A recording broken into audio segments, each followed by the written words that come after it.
আমার মনে হয় দুর্গাপুজোর সময় তোমার একসাথে দুটো কাজ এসেছিল, ওটিটিতে একটা এবং সিনেমা হলে একটা, এবং আবার বছর ঘুরে ওটিটিতে তোমার একটা কাজ শেখার হোম এবং সিনেমা হলে পদাতিক।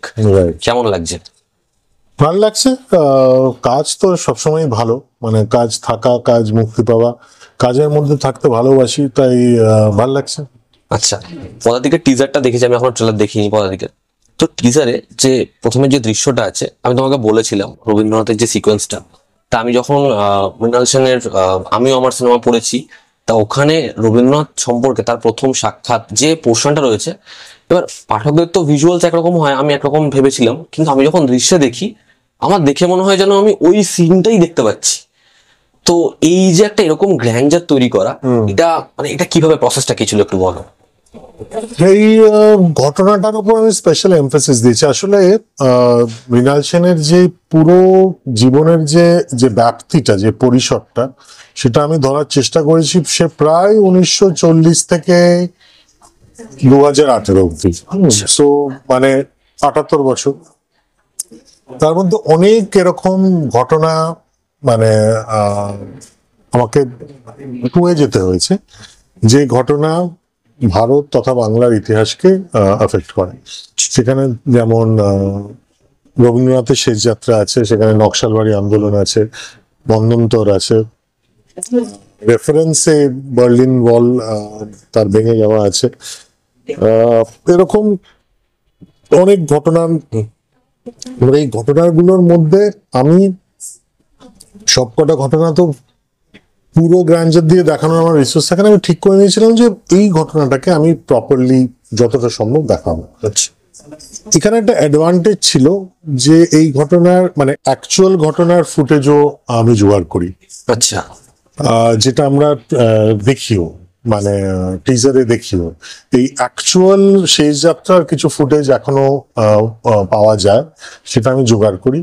এবার ঠিক যেমন মৃণাল সেন পুরোনো ফুটেজ ইউজ করে নতুন গল্প বলতেন, আমি ওই প্রসেসটা ইউজ করি, যেটা অ্যাকচুয়ালি গোটা ছবিতেই করেছি।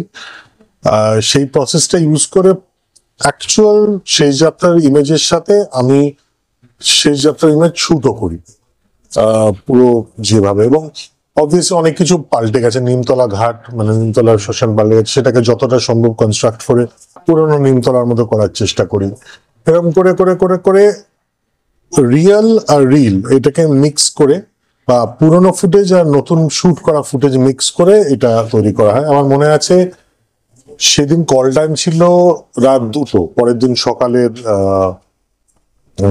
শুটিং এ, কারণ 700 জন জুনিয়র আর্টিস্ট কে রেডি হতে হয়েছিল। লোহিয়ায় কল টাইম ছিল, লোহিয়ায় রাত 2টো থেকে 700 জন জুনিয়র আর্টিস্ট, ধুতি আর এই কস্টিউম পুরো সবকিছু। আচ্ছা, এবং বলতেই হবে এখানে আমার টিমের কথা, শ্রাবণী দাসের কথা, যিনি পোশাক, যিনি কস্টিউম ডিজাইনার।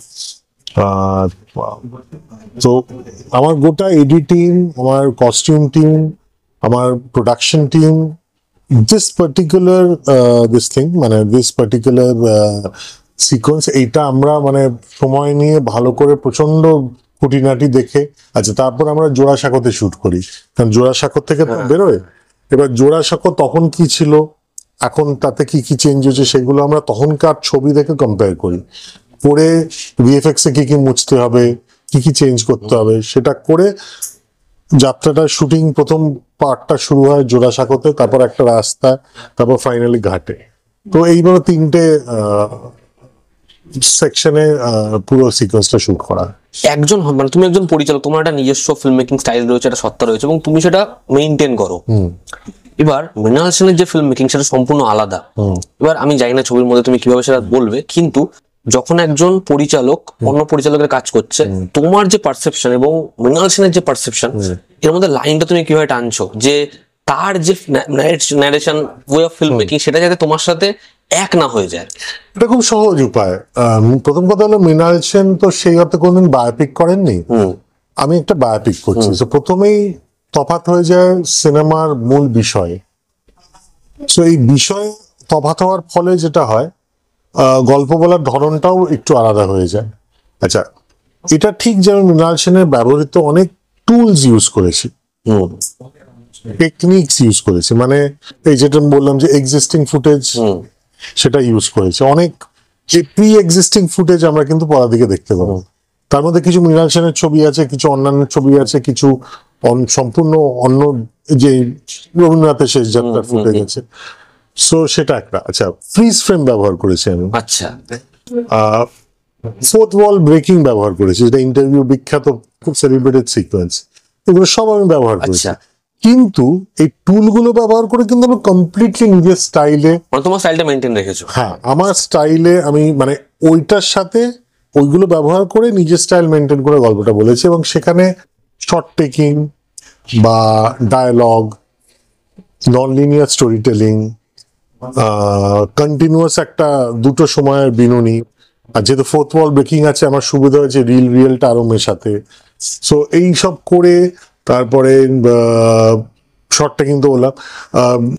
হ্যাঁ, আরেকটা খুব ইম্পর্টেন্ট জিনিস যেটা আমার মনে হয় যে মিউজিকের ব্যবহার, সঙ্গীতের ব্যবহার, কিন্তু যেখানে মৃণাল সেনের সঙ্গীতের ব্যবহার খুবই বেয়ার মিনিমাম, অলমোস্ট একটা সাউন্ড লেভেল, আমি কিন্তু প্রপার, যেটা আমার আমার খুব ডিস্টিংটিভ আমার স্টাইল, গান ইউজ করে ব্যাকগ্রাউন্ড স্কোর ইউজ করে পুরো গল্পটা বলেছি। সো আমি আমার নিজের স্বাক্ষর রেখেছি, কিন্তু গঙ্গা জলে গঙ্গা পুজোটাও করেছি, মানে মৃণাল সেনের ব্যবহৃত টেকনিক্স ইউজ করে ওনার গল্প বলেছি।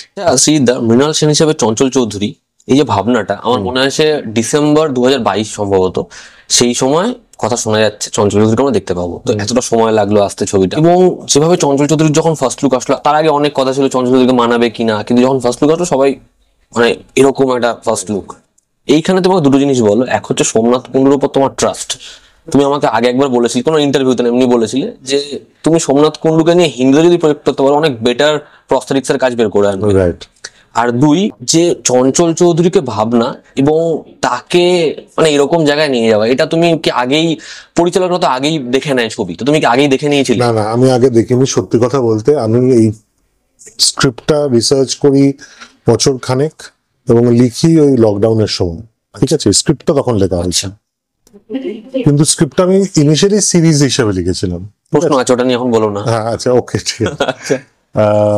তো তারপর পরবর্তীকালে আমি ওটাকে মানে তারপর যখন সিনেমা হয় পরিকল্পনা, তখন কাস্টিং এর কথা চিন্তা ভাবনা শুরু হয়।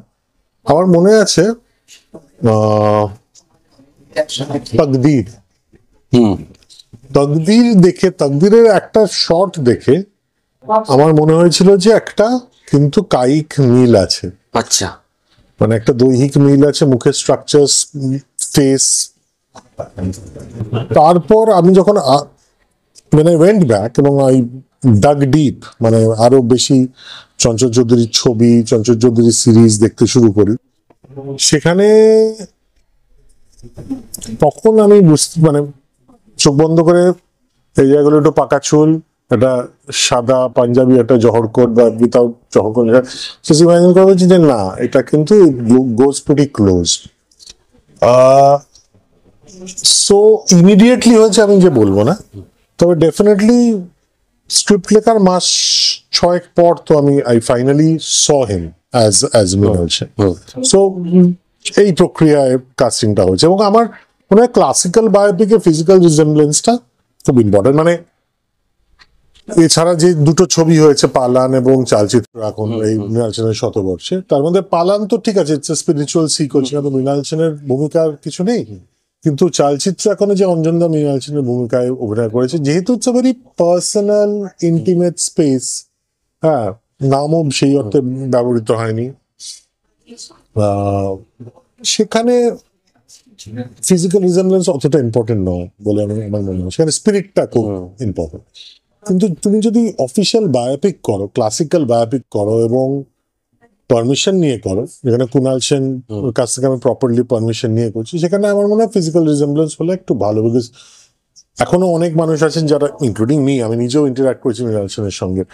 ওনার সঙ্গে আমার একটা 2 ঘন্টার সেশন হয়েছিল ওনার বাড়িতে, যেটা আনফরগেটেবল একটা সেশন। অটোগ্রাফ দেখে উনি বাড়িতে ডেকেছিলেন আমার। তো যারা দেখেছেন মৃণাল সেনকে, তাদের জন্য বা তাদের কল্পনা করতে, এবং যারা ছবিও দেখেছেন, তাদের আমার মনে হয় ফিজিক্যাল রিজেমব্লেন্সটা দৈহিক যে মিল সাদৃশ্য সেটা জরুরি হয়ে পড়ে। আর সোমনাথ কুণ্ডু? সোমনাথ কুণ্ডুর ব্যাপারটা হচ্ছে যে সোমনাথ ডেফিনেটলি খুব ভালো কাজ এখন অব্দি করেছে, কিন্তু এইবার আমার মনে হয় যে next level of prosthetics is patch prosthetics. এখন প্রস্থেটিক্স হয় পুরো মোল্ড নিয়ে করে, নেক্সট লেভেল অফ প্রস্থেটিক্স হলো প্যাচ প্রস্থেটিক্স, যেখানে আমি শুধু কপালটা প্রস্থেটিক করবো, বাকিটা অ্যাকচুয়াল স্কিনে। It's a combination of prosthetics and makeup. আচ্ছা, এই জিনিসটার জন্য না তোমার একটু রিসোর্সেস আর একটু বেশি দরকার হয়। প্যাচ প্রস্থেটিক্স করাটা একটু স্লাইটলি মোর ডিফিকাল্ট। আচ্ছা, সেটাকে পুরো টেক্সচারের সাথে মিক্স করানো, এজেস গুলোকে ব্লার করানো। So it has to be then a combination of makeup, prosthetics and a little bit of clean up. এইটা করে কিন্তু ফাইনালি এখন যে প্রস্থেটিকটা খুব যে জায়গায় গিয়ে পৌঁছেছে, এবং আই এম শিওর সোমনাথ এত গুণী এবং ওর এত খিদে, হ্যাঁ, একজন সিনিয়র টেকনিশিয়ান হিসেবে ওর যা খিদে আমি দেখেছি, সে সবসময় নেক্সট ম্যাটেরিয়ালটা কি পাওয়া যাচ্ছে, নেক্সট টেকনোলজিটা কি অ্যাভেলেবল হচ্ছে, কোন প্রযুক্তি দিয়ে করলে ব্যাপারটা ঠিক আন্তর্জাতিক মানের হবে, এই ধরনের এই খিদেটা ওর মধ্যে প্রকট।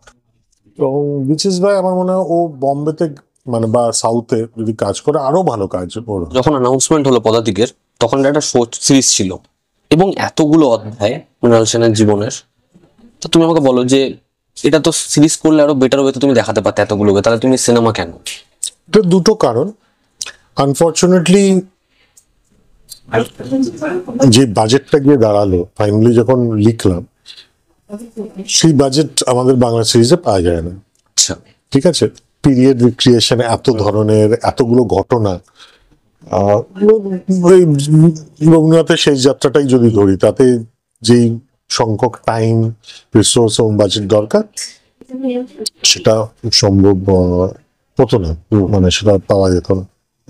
আরেকটা জিনিস আমার মনে হয় যে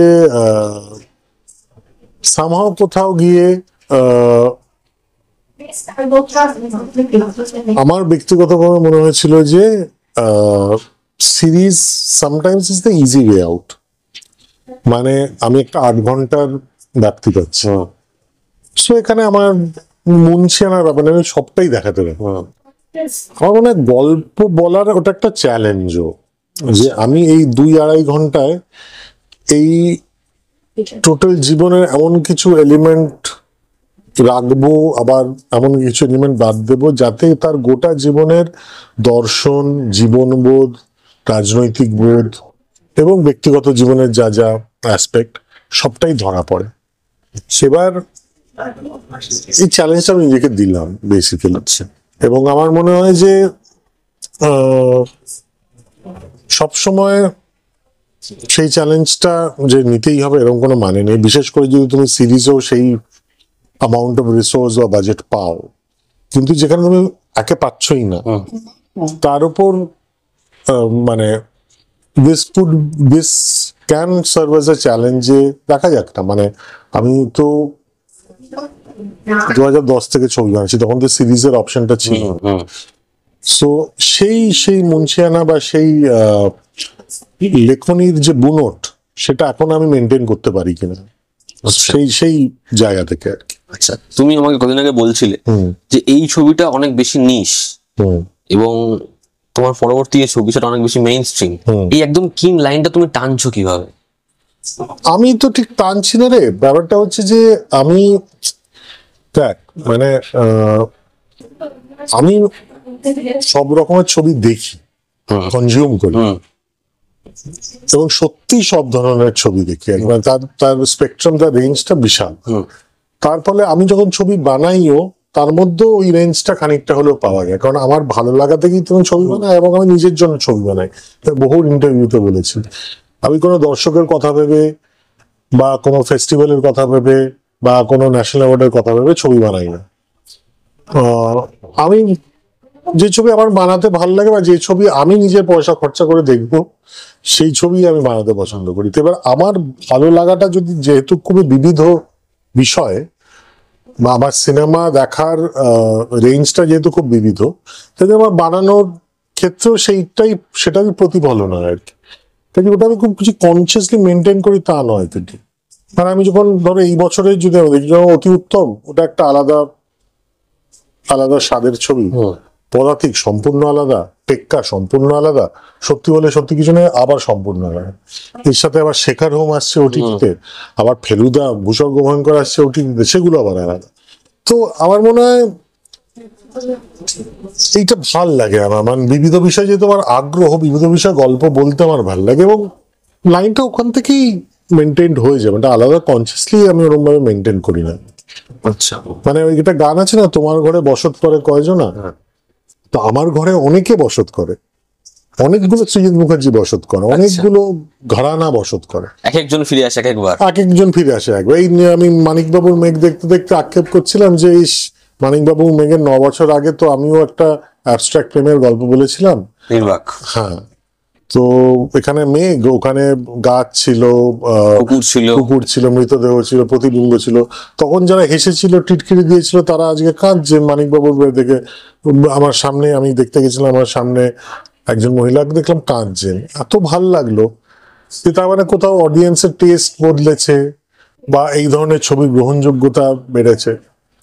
সো এটাও ভালো লাগছে, তারপর আমি সময়ের থেকে 9 বছর এগিয়েছিলাম, সেটা ভাবতেও ভালো লাগলো। কিন্তু সেই সময় খুব মন খারাপ হয়েছিল, কারণ ছবিটা একদম চলেনি। আচ্ছা, এখানে একটা প্রশ্ন আমি করছি শ্রীদা, আমরা কি সেরকম একটা নির্বাকের মতো, নির্বাক আমার খুব পছন্দের ছবি, তোমাকে আমি বহুবার বলেছি, নির্বাকের মতো ছবি পাবো? হ্যাঁ, ডেফিনেটলি পেতেই পারি। কখন যে কি পাবো না সেটা আমি নিজেও জানি না। আচ্ছা, কারণ আমি তো দর্শকের কথা ভেবে বানাই না। মানে আমার একদিন ঘুম থেকে উঠে ইচ্ছে করলো এক্সিকিউটিভ প্রেম বানিয়ে, চললো না, তাদের ক্ষতি নেই, ওটিতে বিশাল পপুলার হলো, লোকজন বললো বাহ এই তো এক্সপেরিমেন্টাল সৃজিত আবার ফেরত এসে।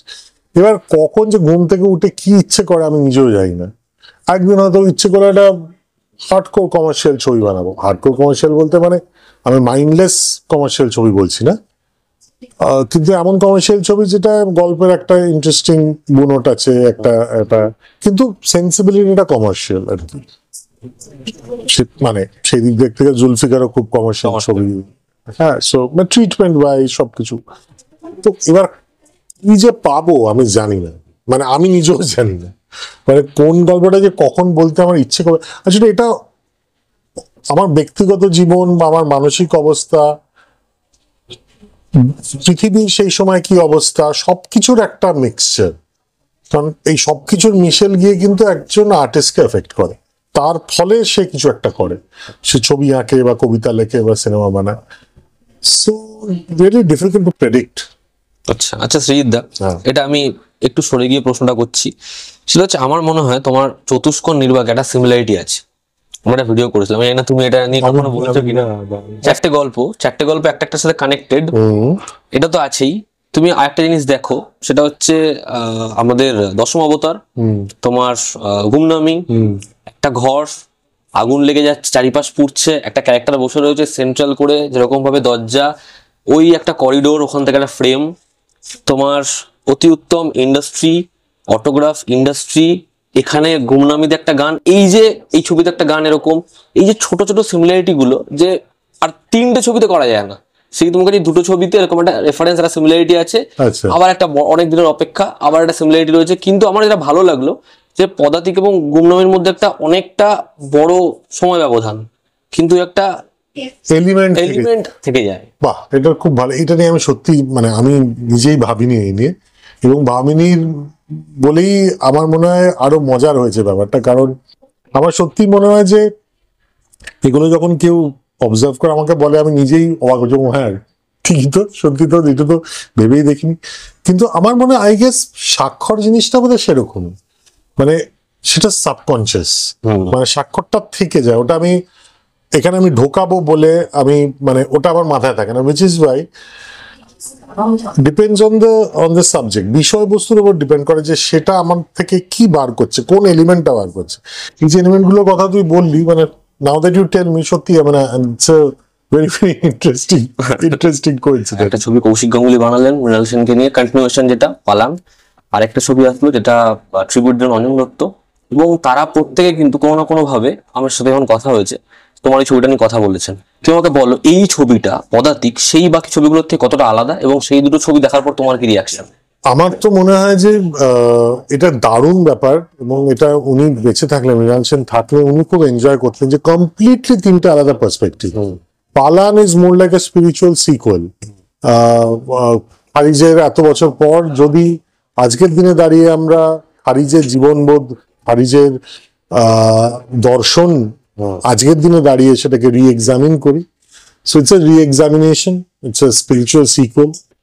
চালচিত্র এখন মারাত্মক ছবি, মানে চালচিত্র এখন হলো একদম অর্জুনের বানানো দ্রোণাচার্যের ওপরের ছবি। হ্যাঁ, মানে সেখানে খুবই ব্যক্তিগত, খুবই ইন্টিমেট একটা ছবি। আর পদাতিক হলো একলব্যর বানানো দ্রোণাচার্যের ওপর, আচ্ছা আচ্ছা, যে কোনোদিন ডিরেক্টলি তার কাছে তাকে অ্যাসিস্ট করার সুযোগ হয়নি। আসলে ওই 2 ঘন্টা আড্ডাই মারতে পেরেছে অটোগ্রাফের পর, কিন্তু তার ছবি দেখে বড় হয়েছে, তার ছবি দেখে শিখেছে এবং ইন্সপায়ার্ড হয়েছে। সো তার জায়গা থেকে এটা একটা ট্রিবিউট। এবং পদাতিক ইজ এ ক্লাসিক্যাল বায়োপিক, অন্য দুটো কোনোটাই ক্লাসিক্যাল বায়োপিক সেই অর্থে না। আচ্ছা আচ্ছা। শ্রীদা, তোমাকে মৃণাল সেনের কোন এমন একটা ছবি যেটা সব থেকে বেশি ভাবিয়েছে এবং তোমাকে সব থেকে বেশি ইন্সপায়ার? আকালের সন্ধান, এনি ডে। আমার আচ্ছা। সবচেয়ে আমার দেখা প্রথম মৃণাল সেনের ছবি, এবং কম বয়সে দেখেছিলাম বলে আরো ছাপ পড়ে গেছিল মাথার মধ্যে। আর এই ফিল্ম উইদিন ফিল্ম স্ট্রাকচার, যেটা আমি ফটোগ্রাফি এক্সপ্লোর করেছি, এটা মারাত্মক। মানে আমার ওই সৃজা মজুমদারের ওই সিনটা, যেখানে ও মানে স্মিতা পাটিলকে দেখে, ওই সিনটা মানে এখন ভাবলেও গায়ে কাঁটা দেয়। ওই ফিল্ম উইদিন ফিল্মের ম্যাজিকটাই তো আকালের সন্ধান থেকে পাওয়া। আচ্ছা, এই ছবিতে একটা পোস্টার আমরা দেখেছিলাম, ছবির প্রোডাকশন হাউস থেকে ছেড়েছিল, যে সত্যজিৎ রায়ের সাথে তার কনভারসেশন, যেটা নিয়ে সোশ্যাল মিডিয়াতে প্রচুর কথাবার্তা হয়েছিল। ঋত্বিক ঘটক খুব ভালো বন্ধু ছিলেন মৃণাল সেনের, যেভাবে প্যারাডাইস ক্যাফেতে আড্ডা দিতেন, ঘন্টার পর ঘন্টা সিনেমা, সব আছে, এবং এগুলো আছে, সব আছে। আচ্ছা, এটা আমার জানার ছিল, এটা আমার পার্সোনাল একটা কোয়েশ্চেন ছিল। সব আছে। আচ্ছা আচ্ছা, থ্যাংক ইউ। সলিল চৌধুরী, ঋষিকেশ মুখার্জি, পুরো প্যারাডাইস ক্যাফের যে গ্রুপটা পুরোটা আছে, পুরোটা আছে। আচ্ছা শ্রীদা, আমি একদম শেষ ভাগে ইন্টারভিউ চলেছি, তোমাকে বলো যে 15ই আগস্টে তোমার এই ছবিটা মুক্তি পাচ্ছে, যেরকম তোমার পরবর্তী ছবি যেটা টেক্কা, তার তরফ থেকে কিছু আসছে, টিজার বা অ্যানাউন্সমেন্ট বা কিছু? আসার তো কথা আছে, ডেফিনেটলি কথা আছে। পোস্টার বা টিজার কিছু একটা তো আসবে, সেইটুকু আমি গ্যারান্টি দিতে পারি। আর আসলে আমি এখন না মনে করি যে একটু ক্লোজার টু দ্য রিলিজ হলে বেটার হয়, কারণ মানুষের অ্যাটেনশন স্প্যান এত কমে গেছে। সো আমি খুব আগে থেকেও শুরু করতে চাই না, ওটা অক্টোবরের ফার্স্ট উইক না পুজো। সো আইডিয়ালি আই থিঙ্ক টেক্কা should start in September, ideally. কিন্তু সেটা তো আমার ভেবে কোনো লাভ নেই, কারণ টোটালি এটা প্রযোজকের ডিসিশন। সো দেবের সাথে কথা বলে একটা কিছু জিজ্ঞেস করতে হবে যে ওর কি পরিকল্পনা আছে। But if you ask me, September থেকে কাজ শুরু করলে, প্রমোশনের কাজ শুরু করলে বেটার। রিসেন্ট একটা ঝামেলার মধ্যে আমরা দেখলাম ইন্ডাস্ট্রিকে, তুমিও কথা বললে, যেখানে টেকনিশিয়ান ভার্সেস ডিরেক্টর এবং অনেকগুলো ছোট ছোট ইস্যু উঠে আসলো। তো এটা এখন যেরকম জায়গায় গেছে সেটা একটু স্থগিত আছে। হ্যাঁ। তো এর পরে যে কাজগুলো হবে বা যে কাজগুলো হচ্ছে, তুমি মানিক বাবুর মেঘ নিয়ে কথা বললে একটু আগে, তুমি এরকম ধরনের ছবি দেখলে সেটা প্রমোট করো। তো এই যে যারা নতুন অপরচুনিটি পাচ্ছে, যারা সৃজিত মুখার্জি হয়নি, সেই জায়গাটায় যাবে, তো এই যে তাদের একটা ছোট্ট কাজ বা প্রথম কাজ, সেটার মধ্যে যদি অনেক নিয়মাবলী বেঁধে দেওয়া হয় বা অনেক সমস্যা করে দেওয়া হয়, তারা তো সেই জায়গাটা পাবে না। হ্যাঁ, ঠিকই। আর এখন যেই ছোট বড় মাঝারির যে প্যারামিটার গুলো আছে, এখনো আছে কিছু নিয়ম আছে, সেটা না মানে একটু বাজেট কেন্দ্রিক, মানে সেটা always does not make functional sense. So সেক্ষেত্রে এই যে রিভাইজিং কমিটি যেটা হয়েছে, রিভিউ কমিটি, সেই রিভিউ কমিটির দিকে আমরা সবাই মুখ চেয়ে বসে আছি, যে তার যে রেকমেন্ডেশন গুলো, যে নিয়মগুলো পাল্টানোর খুবই দরকার, ও সেটা আমাদের রাজ্যের মাননীয় মুখ্যমন্ত্রীর সাথে মানে রাজিও হয়েছেন, উনিই বললেন যে একটা রিভিউ কমিটি হোক। সো আমরা আশা করছি নভেম্বরের মধ্যে এই যে নিয়মগুলো একটু প্রতিবন্ধকতা এনে দেয় এদের কাছে, সেই নিয়মগুলো হোপফুলি অ্যামেন্ডেড হবে, চেঞ্জড হবে, এবং সেটার ব্যাপারে আমরা সবাই খুবই আশাবাদী। আচ্ছা, থ্যাংক ইউ শ্রীদা। তুমি পদাতিক নিয়ে অডিয়েন্সকে কিছু বলো। পদাতিক আমার ড্রিম প্রজেক্টই বলা যায়, লকডাউনের সময় লেখা, এবং আমরা তো সবাই সিনেমা স্টুডেন্ট, আমি অন্তত নিজেকে সিনেমা স্টুডেন্ট বলে মনে করি। এটা এক সিনেমা স্টুডেন্টের মাস্টার মশাইকে দেয়া শ্রদ্ধার্ঘ্য তার শতবর্ষে। মৃণাল সেন একজন ইন্টারন্যাশনাল মাস্ট্রো, একজন আমাদের কাছে তো একটা পাথেও একটা একটা হিউজ সোর্স অফ ইন্সপিরেশন। তো তার শতবর্ষে যেহেতু তার এলডোরাডো তাকে একটু হলেও ভুলে গেছে, এবং সে অভিমানটা আমার তো খুবই আছে। তার শতবর্ষের তিনটে কাজ হচ্ছে, এটা তৃতীয় কাজ, পালান এবং চালচিত্র এখনের পর। So আমি খুব খুশি যে তিনটে কাজ হয়েছে প্রথমত, এবং সেকেন্ড জিনিসটা হলো যে এর ফলে যদি আর একটু মানুষ সচেতন হন, কারণ উনি যে খুব পপুলিস্ট ছবি বানিয়েছেন তা তো নয়।